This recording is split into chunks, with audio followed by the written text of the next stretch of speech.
திருவள்ளுவர் மாவட்டத்தில் மதியம் 12:40 தொடங்கி கனமழை பெய்து கொண்டிருப்பதை காணலாம். காலை 7 மணியிலிருந்து மதியம் 12:40 வரை மிகவும் சிறிதாக சாரல் வீசிக்கொண்டிருந்தது. இடையிடையே மழை நின்றும் இருந்தது. ஆனால் 12:40 தொடங்கி இப்பொழுது வரை ஒரு அரை மணி நேரமாக மிகவும் கனமழை பெய்து கொண்டிருக்கிறது. காலையிலிருந்து சாரல் மட்டுமே இருந்ததால் பொதுமக்கள் இயல்பு வாழ்க்கையில் ஈடுபட்டு கொண்டிருந்தார்கள்.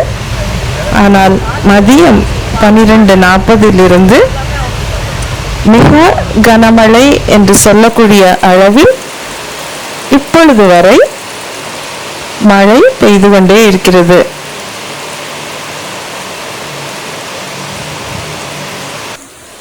காற்று எதுவும் இல்லை. மழை இன்னும் தொடரும் போல் இருக்கிறது. இந்த லொகேஷனிலிருந்து ரிப்போர்ட் செய்ய